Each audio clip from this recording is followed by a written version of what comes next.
Hello friends, बघा घरामध्ये रोजच्या ॲक्टिव्हिटी करत असताना घरामध्ये हा कचरा होतच राहतो. मग ते किचन असेल, हॉल असेल, बेडरूम असेल, प्रत्येक ठिकाणी घरामध्ये कचरा होत राहतो आणि मम्मी कचरा साफ करत राहते आणि तो कचरा साफ करून कुठेतरी एखाद्या विशिष्ट एखाद्या वस्तूमध्ये ठेवते, टेम्पररी त्या ठिकाणी ठेवते आणि नंतर तो कचरा तिथून घराबाहेर पुढं पाठवण्यात येतो. पण टेम्पररी ज्या ठिकाणी ठेवते त्या वस्तूला काय म्हणतात, तर ती वस्तू आहे डस्टबिन. मग विद्यार्थी मित्रांनो, अशाच प्रकारची डस्टबिन आपल्या सेलमध्ये सुद्धा आहे.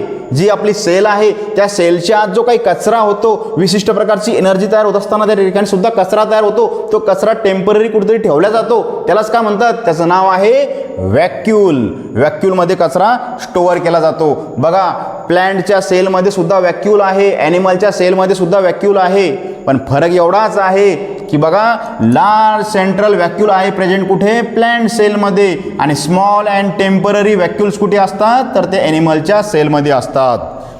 म्हणजे प्लांट सेलमध्ये एकच लार्ज व्हॅक्यूल आणि ॲनिमलच्या सेलमध्ये लहान लहान खूप सगळे व्हॅक्यूल्स. आणि त्या सगळ्यांचं काम काय, तर तो कचरा, तो गार्बेज काही वेळा करता ते वेस्ट जो काही म्हणतो आपण त्याला वेस्ट, तो काही वेळा करता स्टोअर करून ठेवणे. बघा काय आहे vacuole, membrane bound sac use for the storage of material.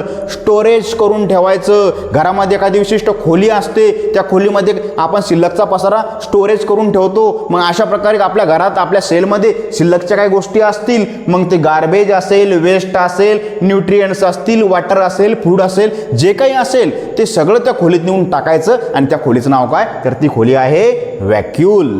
बघा, तुम्हाला प्लांटचा व्हॅक्यूल दिसत असेल, हा अशा प्रकारचा आहे. एकच खूप मोठा लार्ज व्हॅक्यूल आणि इकडे स्मॉल स्मॉल व्हॅक्यूल असतात कुठे, ॲनिमलच्या सेलमध्ये. Membrane bound sac use for storage of materials present in plants and animal. दोघांच्या मध्ये सुद्धा आहे, मी तुम्हाला आत्ताच सांगितलं. बघा स्ट्रक्चर कसं आहे, surrounded by membrane called tonoplast. तुम्हाला फिल इन द ब्लँक्समध्ये हा प्रश्न येऊ शकतो बालमित्रांनो, की हे जे काही व्हॅक्यूल बनलेलं आहे, याचं जे मेम्ब्रेन आहे, हे मेम्ब्रेन कशापासून बनलं, तर ते काय बघा, टोनोप्लास्ट. हा अशा प्रकारचा दिसतो तुम्हाला. हे अशा प्रकारे डबल कोटिंग आहे, दोन्ही साईडला डबल कोटिंग तुम्हाला दिसत आहे. एखादा बॉल कसा असतो आपला क्रिकेट बॉल, त्याला कशी कोटिंग असते साईडला, तशाच प्रकारची कोटिंग तुम्हाला या ठिकाणी दिसत आहे. आणि त्यापासून काय बनलं आहे, आपलं व्हॅक्यूल तयार झालेलं आहे. अशा प्रकारे स्ट्रक्चर कशाचं आहे, व्हॅक्यूलचं. काय फंक्शन आहे, हे व्हॅक्यूल शरीरात काय करते, हां जसं मी तुम्हाला सुरुवातीला सांगितलं की त्या ठिकाणी स्टोअर करते कशाला, वॉटरला, फूडला, मिनरल्सला, वेस्टला. म्हणजे सगळा काही शिल्लकचा पसारा असेल तर तो त्या ठिकाणी स्टोअर करून ठेवायचा. त्याचं नाव काय आहे, vacuole. Maintain turgidity, firmness of plant cell. आता प्लांट सेलमध्ये एकच खूप मोठा लार्ज व्हॅक्यूल आहे, तर हा टर्जिडिटी देतो. टर्जिडिटी म्हणजे काय बरं, what is mean by turgidity, तर कठीणपणा, कडकपणा, टणकपणा आपण ज्याला म्हणतो, तो या विशिष्ट प्रकारच्या व्हॅक्यूलमुळे तयार झाला. कशाला, प्लांटच्या सेलला. जर ही सेल हा जर का व्हॅक्यूल मिनरल्सने, वॉटरने, फूडने भरलेला असेल तर एक विशिष्ट प्रकारचा स्वलन तो भाग असतो, फुगलेला असतो. त्यामुळे पूर्ण ही सेल कशी बनते, एकदम कठीण बनते, टणक बनते, आतल्या बाजूला दबणार नाही. आणि त्यानंतर बघा, मेंटेन सेल शेप. एक सेलला एक विशिष्ट प्रकारचा शेप सुद्धा, आकार सुद्धा कोणामुळे आला, तर या एवढ्या मोठ्या व्हॅक्यूलमुळे आला. बघा, stores pigments and other substances. याच्यामध्ये पिगमेंट सुद्धा स्टोअर होतात. पिगमेंट म्हणजेच काय, तर प्रोटीन सुद्धा स्टोअर होतात. म्हणजे विद्यार्थी मित्रांनो, एक गोष्ट ध्यानात ठेवा की फक्त नुसतं वेस्टच नाही, तर मिनरल सुद्धा, फूड सुद्धा, वॉटर सुद्धा, आणि अजून काय म्हटलेलं आहे, पिगमेंट्स म्हणजे प्रोटीन सुद्धा स्टोअर होते. शिल्लकचा सगळा पसारा तो त्या ठिकाणी ठेवला जातो. त्याचं नाव आहे व्हॅक्यूल. प्लांट सेलमध्ये एकच लार्ज व्हॅक्यूल आणि ॲनिमल सेलमध्ये वेगवेगळे विशिष्ट प्रकारचे स्मॉल भरपूर असे व्हॅक्यूल्स आहेत. आता या व्हॅक्यूलच्या सुद्धा सेल जशा बदलतात, विशिष्ट प्रकारच्या प्लांटमध्ये असेल किंवा विशिष्ट प्रकारच्या ॲनिमल्समध्ये असतील, त्यांच्या व्हेरायटीनुसार, त्यांच्या स्पेसीजनुसार त्यांच्या व्हॅक्यूलचं कामसुद्धा वेगळं आहे. फॉर एक्झाम्पल, जसं की अमिबा असेल, अमिबाचं जे व्हॅक्यूल आहे फूडला स्टोअर करते. ते जे सिडोपोडियाच्या माध्यमातून ते जे काही फूड इनसाईड सॉल्व करतात, इनसाईड ॲब्झॉर्ब करतात, ॲब्झॉर्ब केल्यानंतर ते फूड त्या ठिकाणी कुठे ठेवतात, ते त्यांच्या व्हॅक्यूलमध्ये ठेवून देतात. आणि त्याच्यामध्येच वेस्टसुद्धा ते जमा करतात. फूडला आतमध्ये घेतात, वेस्टला बाहेर सोडतात. अशा प्रकारचं काम प्रत्येक विशिष्ट प्रकारच्या सेलमधल्या व्हॅक्यूलचं काम वेगवेगळं आहे. एखाद्याचं काम मिनरल जमा करणे असेल, एखाद्याचं फूड असेल, एखाद्याचं वॉटर असेल. विशिष्ट प्रकारच्या सेलमध्ये प्रत्येक व्हॅक्यूलचं काम वेगवेगळं आहे. पण सांगायचं म्हणजे सगळ्यांच्यामध्ये एकंदरीत काय आहे तर ती एक स्टोअर करण्याची जागा आहे. हा खूप महत्त्वाचा भाग, हा खूप महत्त्वाचा ऑर्गॅनल व्हॅक्यूल जो सगळ्या प्रकारच्या सेल्समध्ये मग प्लांट असतील किंवा ॲनिमल असतील त्यांच्यामध्ये आपल्याला पाहायला भेटतो. त्यानंतर बघा पुढे जाऊया. पुढचा खूप महत्त्वाचा भाग. तुम्हाला विद्यार्थी मित्रांनो कधी असा प्रश्न पडला तर असेल की झाडांचा कलर हिरवा का बरं आहे, झाडांची पानं हिरवीगार का दिसतात, त्यांच्या फुलांचा रंग, फळांचा रंग आपल्याला वेगवेगळा का दिसतो. कधी लाल रंगाची फुलं दिसतात, कधी पिवळ्या रंगाची फुलं दिसतात, कधी निळ्या रंगाची दिसतात, गुलाबी दिसतात. खूप विशिष्ट प्रकारची फुलं आपल्याला पाहायला भेटतात आणि आपल्याला तिथे बसावं वाटते, गार्डनमध्ये फुलं बघावी वाटतात, आपलं मन प्रसन्न होते. आणि त्यांना हा कलर आला कुठून, त्यांच्यात हा कलर येतो कसा, याचा प्रश्न आपल्याला सुद्धा पडला असेल. बघा विद्यार्थी मित्रांनो, त्यांना एक विशिष्ट प्रकारचं डबल मेम्ब्रेन आहे, बाउंड ऑर्गॅनल्स आहे, found in plant cell and algae. बघा आपण कशाबद्दल बोलतो आहे, आपण बोलत आहोत प्लास्टिड बद्दल, की एक विशिष्ट प्रकारचं ऑर्गॅनल त्यांच्यामध्ये आहे, त्याचं नाव आहे प्लास्टिड. कोणता ऑर्गन आहे, प्लास्टिड. कोणामध्ये, प्लांटमध्ये. हा ऑर्गन जो आहे याच्यामुळेच त्यांचा रंग कसा आहे, हिरवा आहे, लाल आहे, पिवळा आहे. झाडांना विशिष्ट प्रकारचा कलर असेल तर तो यांच्यामुळेच आहे. आणि प्लास्टिड फक्त प्लांट सेलमध्येच अवेलेबल आहे किंवा शेवाळमध्ये, अल्गीमध्येच आहे. ॲनिमलच्या सेलमध्ये प्लास्टिड नसतात. आता त्यांची डेफिनेशन बघा कशी आहे. Double membrane bound organelles found in plant cell and algae. Double membrane म्हटलेलं आहे. बघा हे वरचं एक मेम्ब्रेन आणि त्याच्या आतून अजून एक मेम्ब्रेन, म्हणजे एकावर एक दोन मेम्ब्रेन आहेत, एकावर एक दोन कोटिंग आहेत. ज्यांच्यामध्ये DNA असतो, रायबोझोम असतात, त्यांना डबल मेम्ब्रेन आहेत. बघा न्यूक्लियसला डबल मेम्ब्रेन आहे, मायटोकॉन्ड्रियाला डबल मेम्ब्रेन आहे आणि क्लोरोप्लास्टला सुद्धा म्हणजे या प्लास्टिडला सुद्धा डबल मेम्ब्रेन आहे. बघा पुढे जाऊया आपण. फंक्शन काय कामाचं आहे प्लास्टिड बरं बॉडीमध्ये. Manufactures and store food.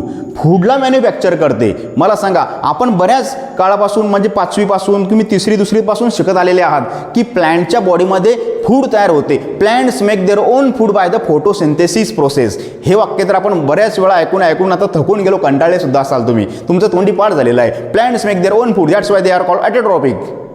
आणि त्या प्रोसेसला आपण फोटोसिंथेसिस म्हणतो. आणि ही प्रोसेस कुठे होते तर प्लास्टिडमध्ये होते. म्हणून असं म्हटलेलं आहे मॅन्युफॅक्चर अँड स्टोअर फूड. फूडला मॅन्युफॅक्चर सुद्धा कोण करते, प्लास्टिड. आणि त्याच्या ठिकाणी स्टोअर करण्याचं काम सुद्धा कुठे होते, प्लास्टिडमध्येच होते. Provide colour to the plant part. फक्त अन्न तयार करणे, फूड तयार करणे एवढंच काम नाही, तर झाडांच्या विशिष्ट भागांना विशिष्ट प्रकारचा कलर देणे, पानांना हिरवा रंग देणे, त्याचबरोबर फुलांना, फळांना विशिष्ट प्रकारचे रंग देणे, हे काम सुद्धा प्लास्टिड करतात. Present in plant cell only. फक्त प्लांट सेलमध्ये आहे, बाकी ॲनिमलमध्ये नाही. आणि आता बघा हिरवा रंग आहे, लाल रंग आहे, व्हाईट कलर आहे, म्हणजे विशिष्ट प्रकारचे रंग आहेत. हे रंग त्यांना आले कसे तर त्याच्यामध्ये सुद्धा प्लास्टिडचे 3 प्रकार पडतात. त्यातला सगळ्यात पहिला प्रकार कोणता आहे, क्लोरोप्लास्ट. तुम्ही बऱ्याच वेळा नाव ऐकलं असेल क्लोरोप्लास्ट. कुठे आहे, contains chlorophyll green pigment site of photosynthesis म्हटलेलं आहे. आणि स्पेशल नेम आहे किचन ऑफ द सेल.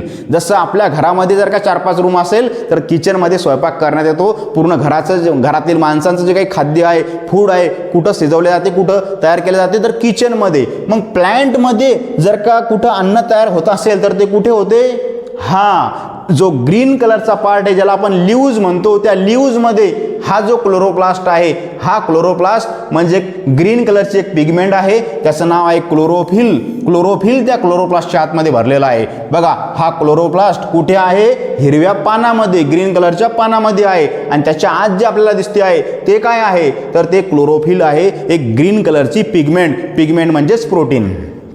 यालाच फोटोसिंथेसिसची साईट सुद्धा म्हणतात. म्हणजे फोटोसिंथेसिस ॲक्च्युली क्लोरोप्लास्टमध्ये होते. झाडांच्या पानावर फोटोसिंथेसिस होते, त्या ठिकाणी त्यांचं अन्न, झाडाचं अन्न तयार होते. म्हणून त्याला किचन ऑफ द सेल असं सुद्धा म्हटलेलं आहे. त्यानंतर दुसरा प्रकार कोणता आहे प्लास्टिडचा, तो म्हणजे क्रोमोप्लास्ट. काय म्हटलेला आहे, क्रोमोप्लास्ट. आता हिरवा रंग सोडून बाकीचे सुद्धा रंग असतात, फुलांना फळांना वेगवेगळे रंग असतात, लाल असेल, पिवळा असेल, गुलाबी असेल, निळा असेल, जांभळा असेल, खूप सगळे वेगवेगळे रंग असतात आणि त्यांना हे रंग येतात का बरं, कुठून येतात बरं? क्रोमोप्लास्टमुळे. कशामुळे? क्रोमोप्लास्ट नावाच्या पिगमेंटमुळे त्यांच्यामध्ये हे कलर येतात. Contains colour pigment, red, yellow, orange असे विशिष्ट प्रकारच्या पिगमेंट म्हणजे प्रोटीन त्या क्रोमोप्लास्टमध्ये आहे, म्हणून त्यांना ते कलर येतात. Gives colour to fruits and flower. बघा अशा प्रकारे हिरवा रंग म्हटला की क्लोरोफिल आहे आणि त्यांचे विशिष्ट प्रकारचे लाल, पिवळा वगैरे रंग म्हटले की काय आहे? क्रोमोप्लास्ट आहे. ही गोष्ट ध्यानात ठेवा. त्यानंतर तिसरा प्रकार कोणता? ल्युकोप्लास्ट, कलरलेस प्लास्टिड, ज्याला कोणताच कलर नाही असा कलरलेस प्लास्टिड. त्याचं नाव काय आहे? Leucoplast. Colourless plastid store starch, oil and protein. यांचं काम कलर देणे नाही, कारण तोच कलरलेस आहे, तो काय दुसऱ्याला कलर देईल? तो कलर देणे हे त्याचं काम नाही. त्याचं काम काय आहे? स्टोअर करणे.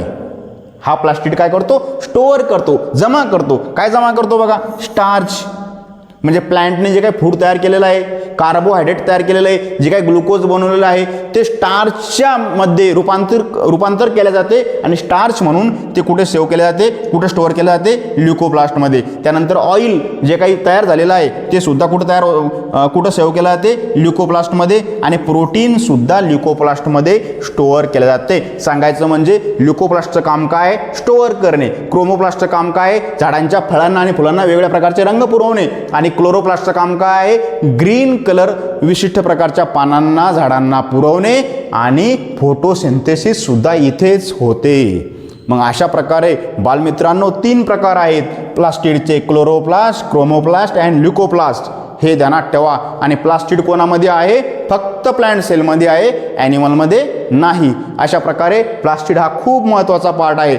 आजच्या भागामध्ये आपण 2 गोष्टी शिकलो. त्यातली पहिली कोणती? व्हॅक्युल्स. ही एक काय आहे? एक स्टोअर करण्याची जागा आहे. आणि दुसरं काय शिकलो आपण? प्लास्टिड. ही जागा कशाची आहे? अन्न तयार करण्याची आहे, विशिष्ट प्रकारचा रंग देण्याची आहे. जर व्हॅक्युलचा विचार केला तर प्लांट सेलमध्ये एकच मोठा व्हॅक्यूल आहे आणि ॲनिमल सेलमध्ये लहान लहान व्हॅक्युल्स आहे. आणि प्लास्टिडचा विचार केला तर प्लास्टिड फक्त कुठे आहे? प्लांट सेलमध्ये, ॲनिमलमध्ये नाही. बघा मित्रांनो, आजचा व्हिडिओ आपल्याला कसा वाटला? आवडल्यास नक्की लाईक करा, शेअर करा आणि सबस्क्राईब करायला सुद्धा विसरू नका. थँक्यू.